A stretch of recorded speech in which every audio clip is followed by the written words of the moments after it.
Okay, wonderful. Again, welcome everyone. My name is Dr. Anastasia Lynn. I'm the Assistant Vice President for Research and Engagement, and I oversee the Kirka office, which is putting on our 26th annual research conference this year. So this workshop is designed to talk a little bit about how to prepare your abstracts for that conference. With me today, I have our wonderful graduate assistant, Mandy Lucido, who is over in our office in Dahlonega. And we also have Lainey Chastain, who is our student expert panelist today. Let me admit Caitlin real quickly. And so I'm hoping that by having a couple of these other folks on here, you'll get to hear some other ideas for how to prepare an abstract, what ARC looks like, etc. So with that, we will go ahead and get started. Mandy, can you go to the next slide for me? Perfect. Okay. So again, one of the big reasons we're doing this today is our 26th annual research conference is coming up. We do have a call for abstracts out right now, and abstracts are due on February 19th. The conference itself is on March 26th, I believe, and it will be virtual yet again. We're just not comfortable bringing in, over 100 students into one space quite yet. So we'll make it virtual, but this is the second year we've done it virtually. So I feel like it will be a really good conference. We do have a workshop next week on how to present virtually if you are nervous about that, or if you have friends who are concerned about how to present virtually. Okay, fantastic. The next slide, let me just, I think I'll hear a ding dong if someone else comes in. I can't see the waiting room right now. Okay, the next slide is just to talk a little bit about the why. I kind of assume if you're here, you already know that undergraduate research is excellent for your future academics and your future career. So I'll go through these two really, really quickly, and then I'm going to turn it over to Mandy and Lainey to talk about the abstract writing. So first of all, undergraduate research, presenting your research is what's called a high impact practice. Now, high impact practices have been shown to develop lots of specific skills, including things like research design, data collection, and analysis. When you're engaging in undergraduate research also, you are gaining a lot of new skills, a lot of times by engaging in undergraduate research, talking with others in your discipline, talking with people beyond your discipline. You get some career development opportunities, and you also network quite a bit. This is especially true in working with our office. Lainey is in physics. I'm an English professor, so she's definitely networked across these different disciplines by working with us. And the other thing undergraduate research does is builds your perseverance and your creativity. We know from their research that students who do undergraduate research and then who present it really develop troubleshooting skills, problem-solving skills, which is something we definitely need no matter what our future is. If it's in research, if it's in a job, it's always good to know how to troubleshoot and how to problem solve. And then the bottom line, I think undergraduate research is pretty fun. It's a lot of fun to apply what you're learning in the classroom beyond the class to answer some questions that you have. Okay, next slide. And my dog has been quiet all day, and now she's scratching. Hopefully you all can't hear that. I think I'll just leave this on the screen for a second. Essentially, this is just some data to back up what I said. We know that if you are doing undergraduate research, you have a higher indication of educational success, higher graduation rates. And for those of you who may be coming from a 2-year campus to a 4-year campus, it also increases success in those transfers. So again, all of that to say, that's my pitch for undergraduate research is awesome, but if you're here, you probably already know that, so we can get on to the business of what does an abstract look like and how do we write it? Okay.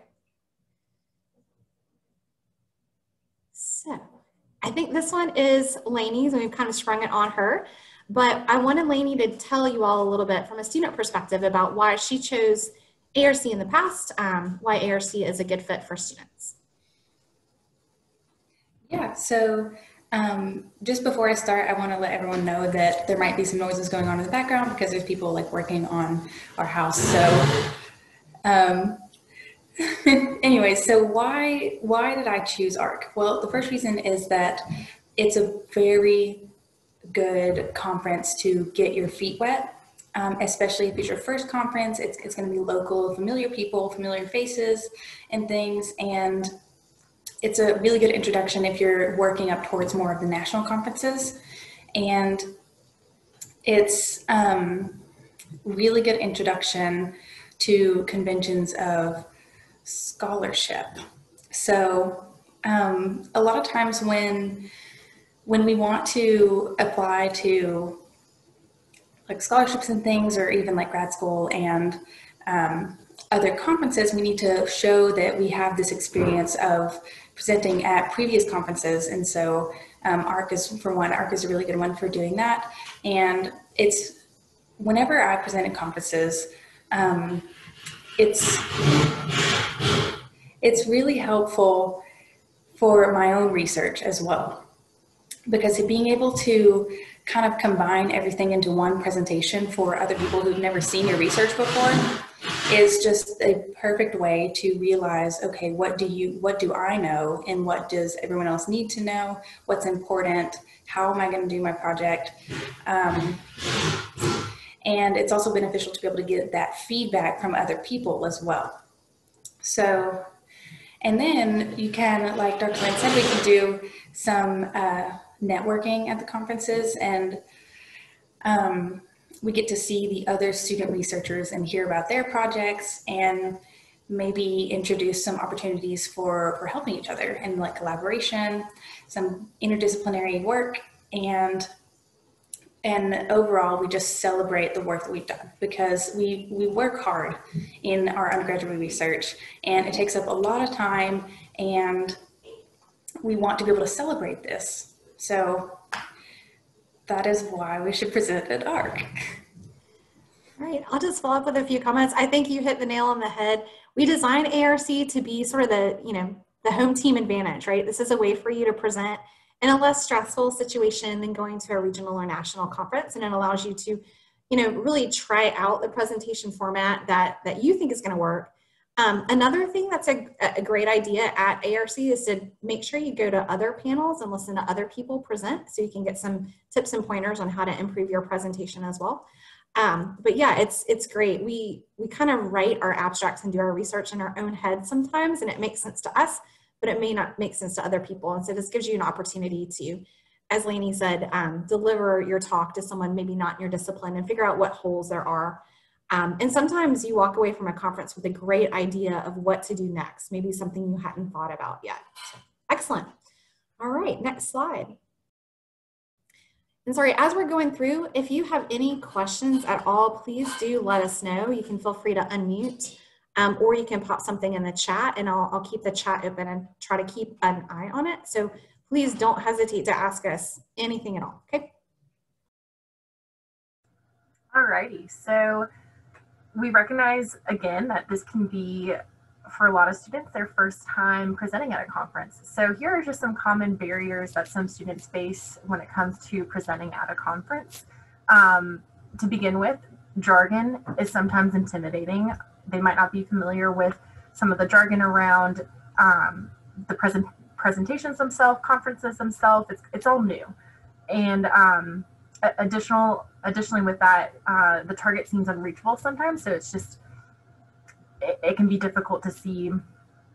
It can be difficult just to see kind of where your target audience is.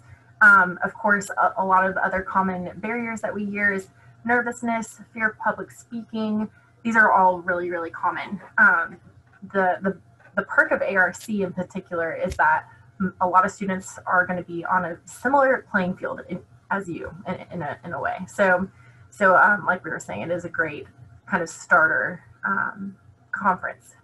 Fear of failure is another one that can be a common one, and last minute preparation. A lot of these things can be barriers to student presentations, but overall we like to just kind of, we just like to remind students that you're going to be trying to make this something that other disciplines can understand. So for example, someone from a STEM major, try to make it so someone from liberal arts can understand your proposal, your abstract. Anything else you have to add, Dr. Lynn? Yeah, so I would say, our modus operandi in KERGA and in nationally competitive scholarships is we do it even when we're scared, right? Even when we think, oh, someone's going to judge my writing, we just kind of do it and hope for the best. One thing just to encourage everyone, again, if you're here, I'm assuming that you're going to apply, but I know last minute jitters always crop up. What I tell myself when I apply to conferences, because I still get those jitters years later when I apply to national conferences, Mandy and I did a presentation this summer to 300 people. I was so nervous to get in front of all those people. And you have that moment where you're like, wait, do I really know everything I'm talking about? Maybe I don't. Maybe I'm not the expert I think I am. I always remind myself, you are the expert on your one field that you're working on. And if you're not, that's okay. I also remind myself that it's over in 20 minutes or 30 minutes or however long it will be over. And it's always something that I can put on my CV and folks aren't going to remember, right? So those are some things that I tell myself to get through the nervousness and to get through just really fearing what's going to happen next. Just kind of do it, hold my breath, hope for the best. I do get really nervous in public speaking sometimes, so it can be hard to remember all those things. But again, at ARC, you are working with other UNG students who are in similar spots, so we just encourage you to try it. One other thing I wanted to say, last minute preparation. I know we always feel like we're running to the last minute because we're human and we always are. So I would let you know that there are, lots of professors out there who also may be last minute preparing for things like presentations. I would not be one of them, but I do have a friend who always finishes her conference presentation on the plane on the way to the conference. I could not do that. That would stress me out. But again, we wanted to tell you all this just to say we know that it's stressful, but we're here to encourage you and to think through ways to make this work. So we'll go on to the next slide to talk about abstract. Well, first of all, we wanted to talk about when you're presenting at ARC, and again, this goes back to jargon, you can choose to present either a poster or an oral presentation. And we wanted to make sure you all understood that terminology and could make the decision that best fits your research. The other thing I want to roll back on real quickly was jargon. An abstract is something, that's what we're talking about today. And different disciplines may refer to this differently. So an abstract you may see as a proposal for research in some places, and there are a couple other terms that you may see floating around, but essentially it's going to be a short version of what you're going to present, okay?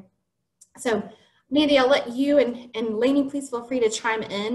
Mandy's field is psychology and counseling. Lainey is in physics. I'm in English, so we're trying to bring this from all different disciplines. And again, as you have questions, please stop us and ask them in the chat.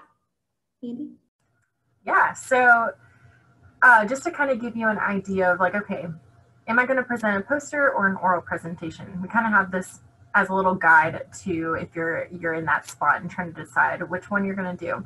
So posters are always a great option if this is your first conference ever. It's a little informal. It feels less intimidating than an oral presentation. An oral presentation is going to be that typical lecture feel, and it is a lot more time, as you can see from our little chart here. So a poster presentation, what we like to encourage students to do is to kind of have like a 3-minute spiel rehearsed, or 3 to 5 minutes, and that is something that you'll be having people well, typically, this is a virtual conference, so it's a little different, but typically you would be having people walking poster to poster, and you kind of give them a little spiel about your research. And then informal questions come through this format. So since we are doing a virtual format for ARC, this would be pre-recorded and uploaded videos to our session, our poster session. So people will come in and leave comments. And then just on the other hand, we have the oral presentations. So this is kind of expected for more of our veteran presenters at some of these conferences. So this will be a longer presentation, about 20 minutes rehearsed. And this is going to feel more like that formal lecture style kind of presentation. And there are typically less questions with the oral presentations. And then lastly, just again, with the virtual format, this will look similar to kind of a normal presentation, but it'll be about a 10 to 15 virtual synchronous presentation. And I just wanted to put a note on here that we always welcome musical performances or artwork and visual presentations. The way we're doing this for the virtual format, musical performances are asked to be kept between that same 10 to 15 minute limit there. And then with any visual presentations or artwork, pictures can be taken or videos, and we can upload those under the poster session as well. Anything on this you want to add, Dr. Lynn? So I would just add, at the very bottom, you'll see the big question is, what are you comfortable with? And we can talk about some pros and cons here. And if you have questions about how to choose or which one you would prefer to do, feel free to pop them in the chat. One thing that you'll find a lot is your liberal arts folks, so English, history, political science, a lot of times they're going to veer towards the oral presentation. That's typically what our conferences look like. In fact, at a lot of the conferences that I go to, there are no posters. So posters is not even an option. In science, you'll see a lot more posters. But what you want to think about too is, what are you presenting and how is it going to be better presented? Does that make sense? So if you have a lot of graphs, if you have a lot of schematics or drawings or maps, you might want to do a poster because this is easy to visualize. If you are just telling us about your interpretation of a novel, which is what we do in my field all the time, you can't really put that on. I mean, you can put it on a poster, but it'd be really, really boring because it'd be a lot of words. So that's another thing to think about is what does your specific research ask for in terms of how you present it? And then just with the pros and cons, again, if you're very nervous about presenting and speaking in front of people, the poster format, especially in the virtual platform, you're going to be uploading a recording, so you won't actually be live in front of anyone, which for some of you may take a lot of stress away. There will be a live Q&A, but you won't be on camera for it. So that's something to consider. With the oral, you will be on camera. You will be delivering your presentation. You can have a PowerPoint. I think Prezi doesn't really work with. It's not really compatible with Zoom, but you can have a PowerPoint behind you, but it would be live. And there are those questions. With the poster, you may get a number of questions too. So I want to stop here and see if any of you have questions about the difference between poster and oral presentation, or how to decide. Or if you already know what you're doing, feel free to pop it in the chat and we can try to customize, some of the rest of our discussion there.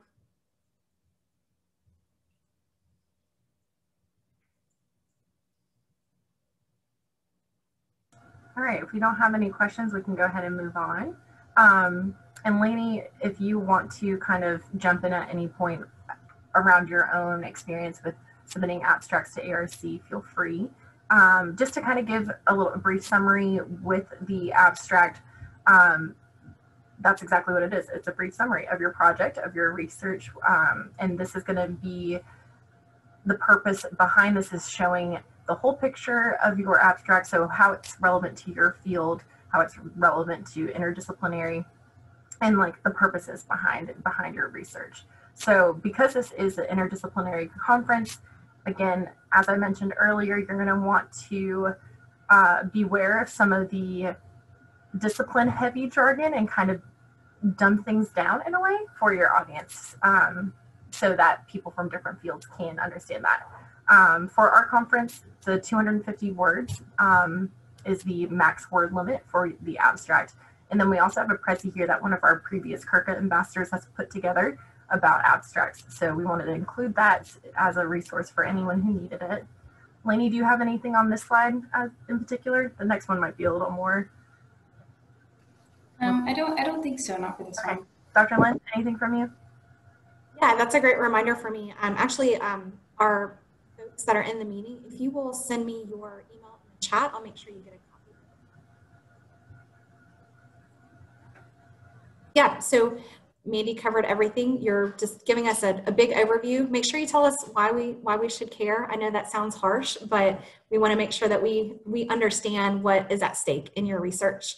And that can be really difficult. We all love our research. We do our research because we love it, but not everyone loves our research, right? Or they may not understand why they should love our research. So you're telling them why they should care in the abstract.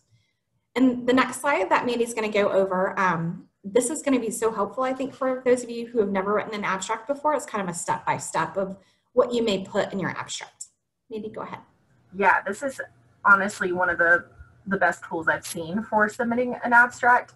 So this is kind of a step-by-step, a little format for you to kind of give you an idea of what we're looking for in an abstract. So you want to start with the big picture, the big topic, and why that's debated in your field, why that's a hole or a need in your field, and then kind of picture this as like a funnel too. So we're starting at the broad portion of your research. Next, we're going to funnel down into the gap in literature on this topic. So again, this would be if you're seeing a gap in research, that there's not a lot of research out there, a lot of literature out there on this topic, kind of explaining why it's necessary and how your project is then filling that gap. And then next, you'll talk about the specific material that you examined in the paper and your original argument, and then a strong concluding sentence really tying everything together. So this is kind of just like a brief overview. I highly recommend going to the website below. It'll give really concrete examples of abstracts that fit this format. So I think this is a really good tool for people that are starting to write on these abstracts. Dr. Lynn, anything to add? Or Lainey? Lainey, I'll let you go first if you have any suggestions. Yeah, not a whole lot. I think Mandy covered pretty much all of it. I know that the biggest thing for me is something that you mentioned, Dr. Lynn, is that what you want to put in the abstract is, for one, you want to know your audience, and then make sure you're not using too much jargon, like you said. And then the big thing that sticks out to me is, why should we care? So sometimes, so for example, the Artemis mission that NASA is doing, if you go to their website, there's only 3 different tabs, and one of them says Artemis, and then the other 2 says why and how. And so I always think that's really cool, and I like to try to imitate that in an abstract. Great, yeah. So if you go to the link at the bottom, there are some examples of what an abstract looks like when you follow these 6 pieces. But I love talking with students about this because I think it makes it really easy to start your abstract. My advice would be you take this and you start kind of answering each question as you go. And then all you have to do is put that together into a cohesive abstract, so one that really flows. The gap in the literature, that can be really important. Most of you, as you're doing your research, you've done, not only we'll use STEM for an example. If you're in a lab, you've not only done the research in the lab, but you've also read about what other people have done, right? So whenever we start investigating a problem in whatever discipline we're in, we're always thinking about what have other folks done. That's really important to include in your abstract. And you can't include everything, so you have to include something very small there. But again, it helps us know why your research is important. So thinking about what's the intervention or what's the hole that you're filling in the research that's out there, how are you expanding our knowledge? So that's number 2 and 3. It's always good to get really specific as you can. Again, thinking about weighing specificity against jargon, right? So you may have to explain some things to your audience. And again, that's kind of something that you weigh there. So that I think can be sometimes harder for our scientists who may need to explain, a coding process or something. And just even bringing up the word coding, that's a perfect example of where you may need to explain more than you think you do. The word coding means completely different things, let's say in Lainey's discipline, than it does in Mandy's discipline. For Lainey, she may mean computer coding, and Mandy may mean taking surveys that have been done and coding them to find similarities. So again, when you're thinking about writing, just think about, does everybody know these words that I'm saying? Do they understand them in the same way that I do? It led to some funny discussions this summer in our summer program about which coding are you talking about? Because folks had a different idea. So I'm going to stop there because I think this is probably the most helpful slide of everything we're going to say today, and see what questions you all have. And again, you can feel free to either ask us in the chat. We can go over anything else. If you'd like, we can go and take a look at the examples. And the examples are from different disciplines. So I'm going to give us like a 2-minute pause. Maybe not quite 2 minutes, but a little bit of a pause to see if you have questions.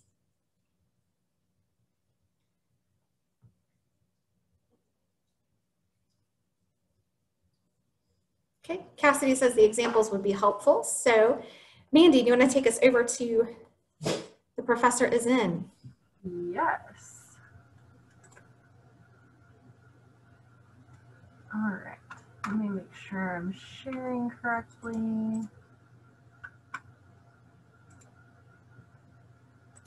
And then share this one. All right, everybody can see that. So here it goes. It breaks it down sentence by sentence, and then even further down, you'll see there are actual examples here. Okay. So let's see. There are a couple of different examples.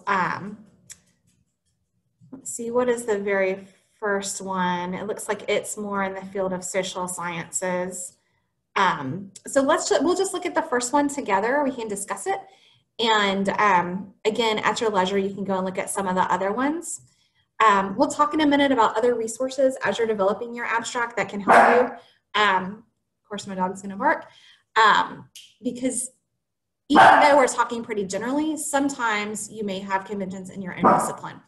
Mandy, do you want to start this, and I'll try to get her to be quiet? Yeah, of course. So I really like how these examples actually put in the brackets here which step it's satisfying. So this one in particular is talking about the LGBTQ community marriage, as you can see. So first off, it starts with the big problem. It's talking about access to marriage and marriage-like institutions for the LGBTQ community and why those are struggles. And then it does say sentence 2, gap in literature is missing here. So it does say that this paper is considering some like alternatives to this. And then sentence 3, project fills the gap. It's saying through the analysis of these novels, it's going to be conceptualizing the place of law. Dr. Lynn, if you want to stop me or jump in at any point, just let me know. And then with sentence 4, we have specific material in the paper. So it says, looking to utopia as a method for rethinking the place of law in society. So it's giving the meat of what you're going to be doing in your research. And then it jumps into the argument, which says, I argue that utopian fiction signals that the time is now ripe for radical reevaluation.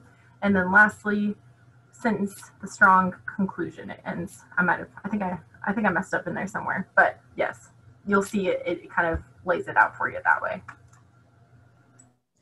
Yeah, so your conclusion, I would argue, is probably one of the most important parts. It's another thing to think about as you're going through this. The first and the last sentence are going to be really important to your readers. You want to hit them hard at the very end to remind them why all of this is important and to remind them why what you're doing is going to be something they want to listen to when they're at the conference. This one I think is a little bit more geared towards English than social sciences, it looks like. But was that helpful at all? And we probably should have pulled a STEM one as well. That would have been good. I think maybe, I can't remember if they have a STEM one on this page or not. No, just history. Yeah, it doesn't look like it. Okay. Lainey, do you want to talk a little bit about how a STEM abstract might differ? Oh, good. Well, before we do that, Cassidy has a great question. How might you write a conclusion for unfinished projects? That is a great question. So again, at ARC, we do allow students to present research that is in progress. It doesn't have to be concluded yet. So I would say, I would turn it towards future plans. So I would simply say, this research has formed the basis of a continuing project that we'll look at, right? And just let us know that you are going to continue working on it and that you have future steps to take. Does that answer your question, Cassidy? And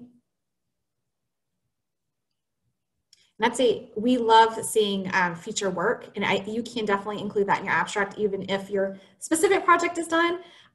If you're designing a poster specifically in STEM, they almost always have a future steps part, because I think for STEM, and I'd say for all research, we're never done. Like, it never ends. We just keep thinking of new ways to keep moving it forward.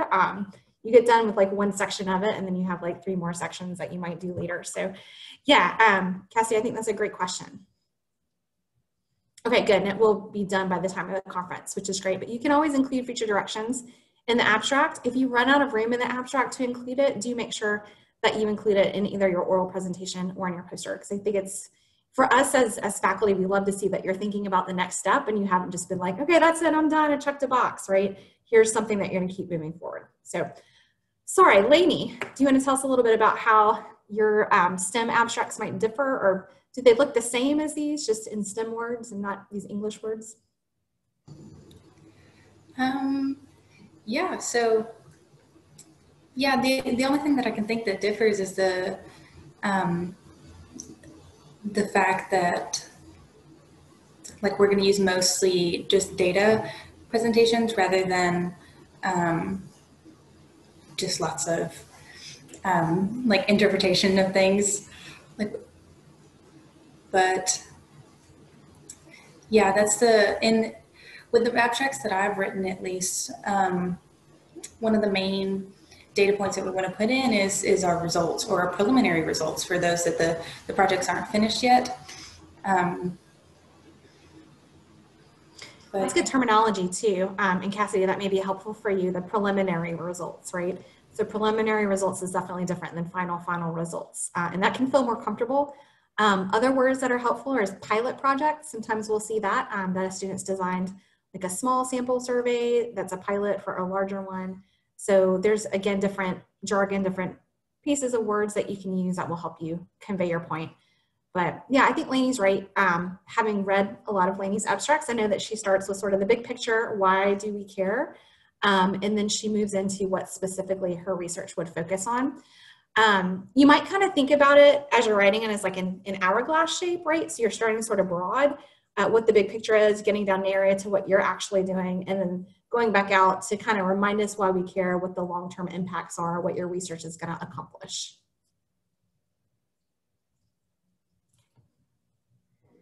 All right, other questions while we transition back to the slides? Great questions, by the way.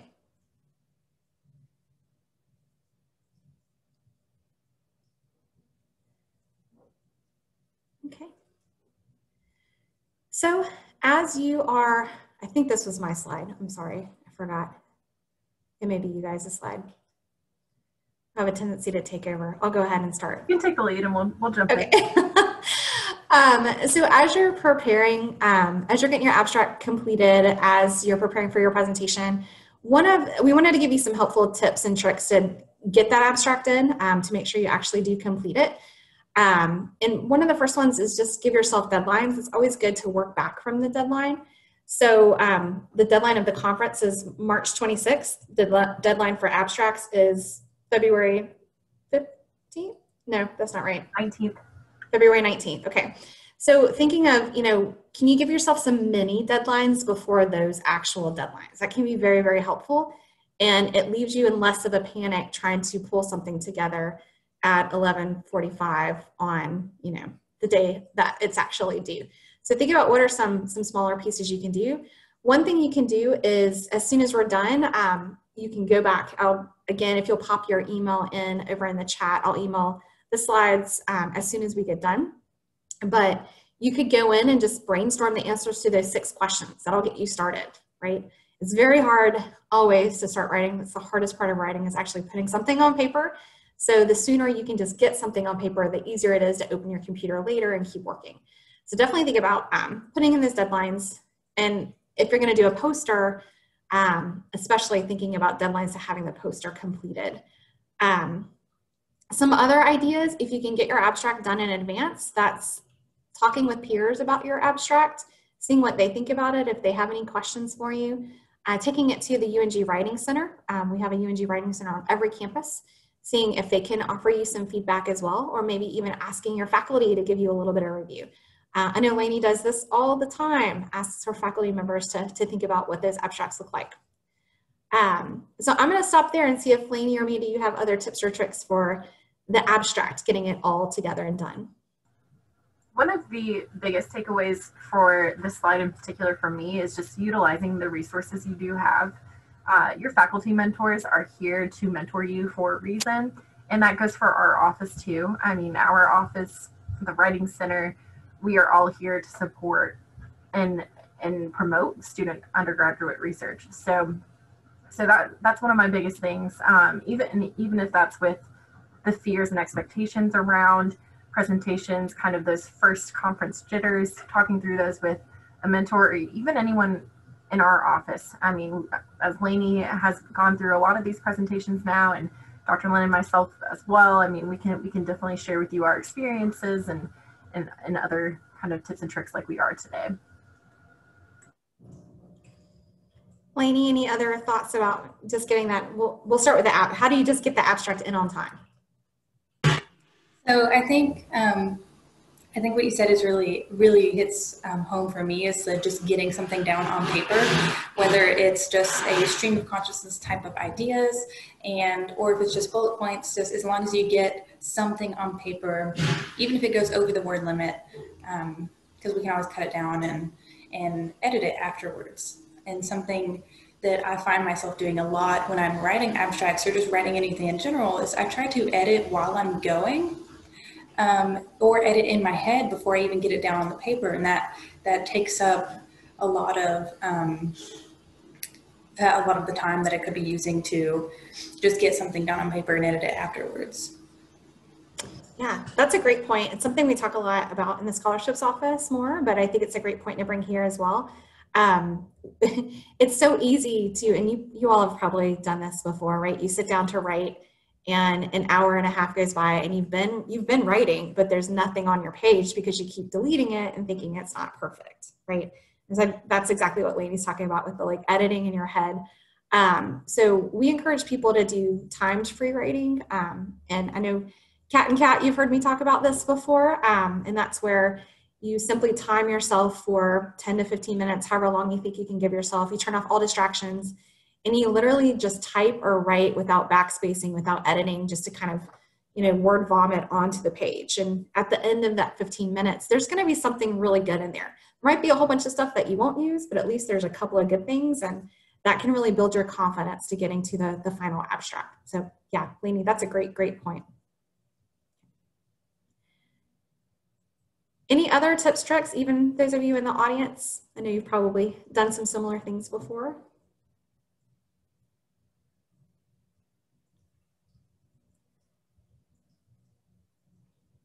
And if we'll go back, if you don't mind, a couple of other points we had on there are just more about the delivery.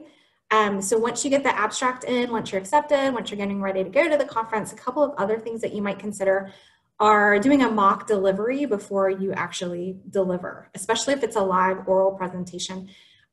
So you want to actually read out loud the things that you wrote. Coming from my discipline, especially, this is important. We use lots of big words in the English department, and some of them other disciplines will swear are made up. I swear they're not, but we use lots of big words that may have ism on the end. And I can tell you from personal experience, if you don't read the paper out loud, you're going to stumble over some of those words. Those of you in the sciences with super long chemical names, that's another one where you might stumble. So always do try to present it, at least to yourself in the mirror, if not to someone else, so that you are able to clearly say those words. It also helps you with timing. We all get super nervous presenting, and we really speed up. And so doing a mock presentation can help you slow down and not power through everything too quickly. Mandy, go ahead. Yeah, I just wanted to chime in. I think the mock delivery is something that was the most helpful for me before presenting at my first conference during my undergraduate career.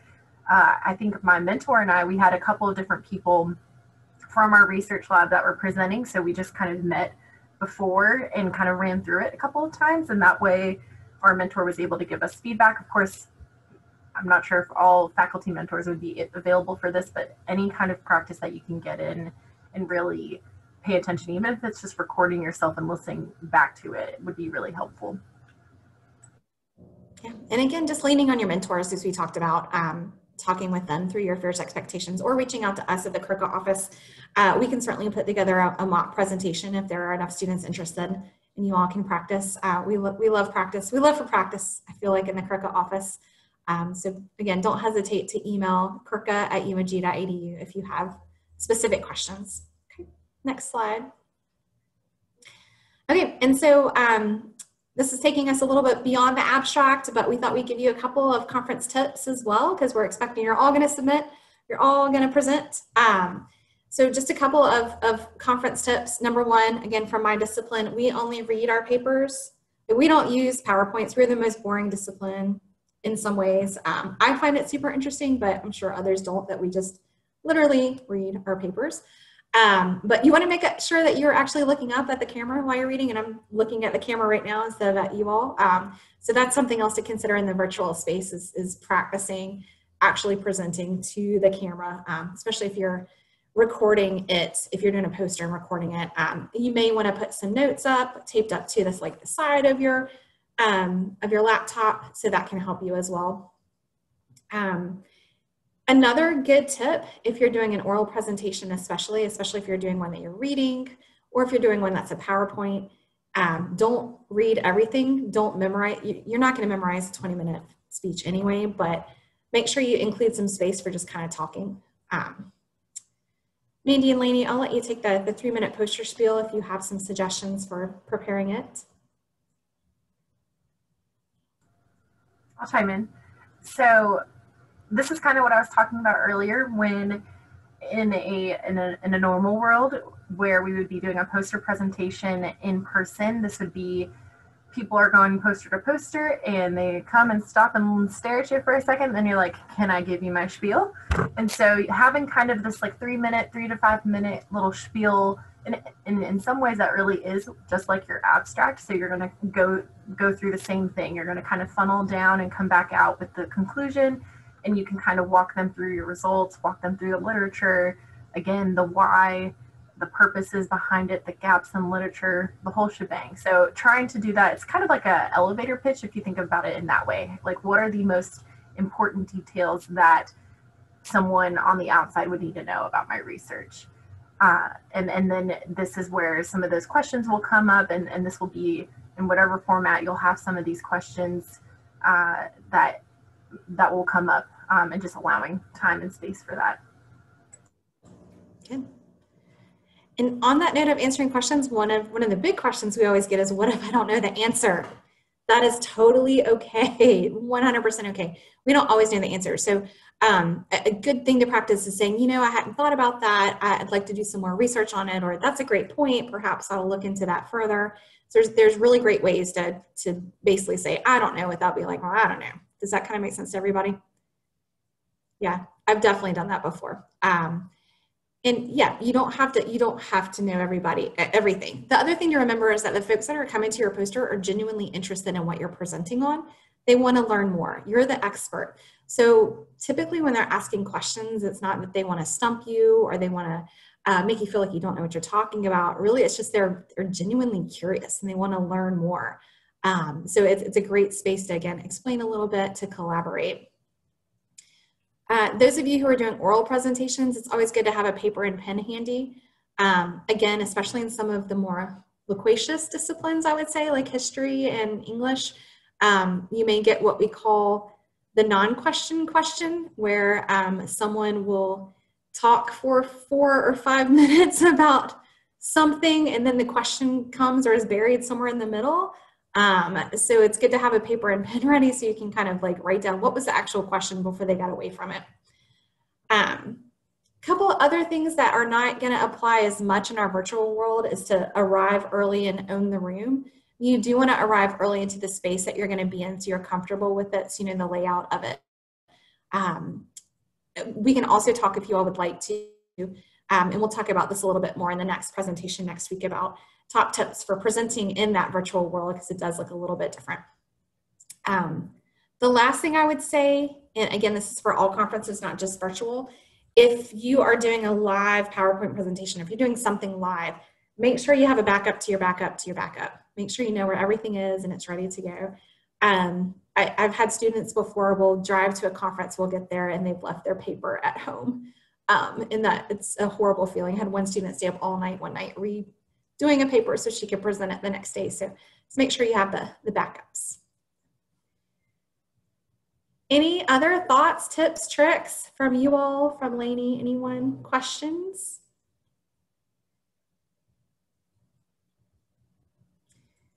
Maybe you can take us on to the next slide while folks are thinking, because I think that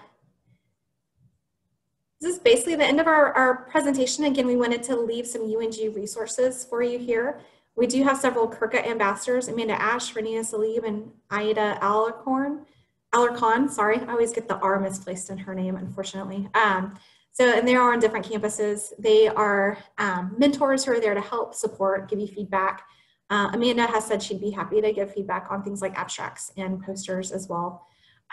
We have 2 Kirka faculty fellows, one in Dahlonega, Esther Morgan Ellis, she's in our music department, and over in Gainesville, Dr. Shelley Aikman, she's in our psychology department. So there are 2 other folks that we work with. And then of course, our office, we're here, me, Allison, our assistant, and Mandy. And if you do have any questions at all about conference, about the format, about writing the abstract, any of that stuff, please give us an email at kirka@ung.edu.